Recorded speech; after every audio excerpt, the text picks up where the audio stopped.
Hi, Council. It's great to see you. My name is Mary Eng, and I know you are Dan Saltzman, Charlie Hales, Amanda Fritz, and Steve Novick. It's a pleasure to see you again.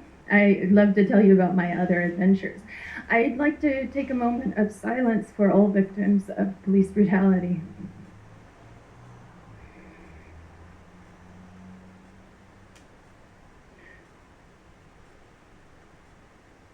One of the most painful and unusual things about this struggle that we face with police brutality is that it is a global struggle.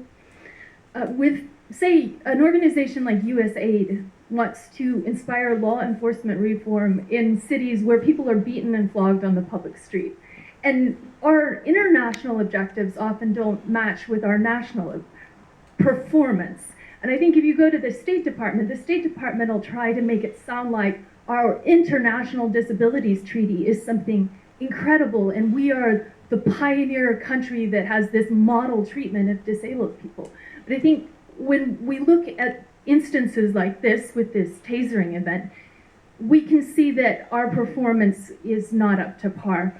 The taser is referred by the National Lawyers Guild as a less lethal weapon, and the implementation of less lethal weapons in lieu of better training and better crowd control and better security, I think, is very, very critical. It can often result in a traumatic brain injury when a person is thrown back to hit the pavement. And the medical costs that you will face with the ongoing traumatic brain injuries from the implementation of less lethal weapons, which of course you know cardiac arrest can be a result of tasers, should be something that is considered. I too am extremely personally offended by your rewards for the neo-Nazi or the Hitler enthusiast Mark Kruger. I'm offended by his role in the Vice Squad, whatever Vice means. I think some of our language and police accountability is really out of control and outdated. I'm personally offended by the use of the term gang.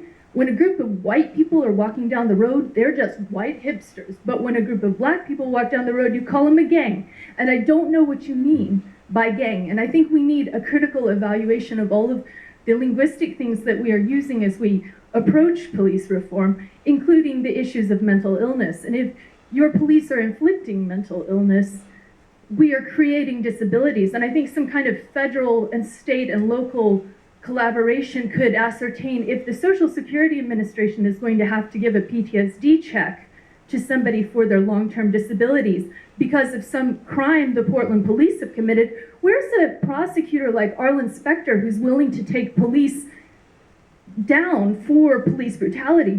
They have an absolute exoneration and impunity for this, and your bribe money or hush money or whatever this payout stuff you're doing doesn't really cut it in terms of the long-term cost to the state and drain on the medical system and drain on our trust. And I suggest you owe a debt to the Holocaust Resource Center for your insulting collaboration with Nazis. It offends me and it offends my grandpa. He went to Okinawa for this stuff.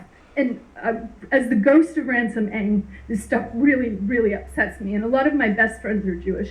So this, I don't know, I'm just so offended.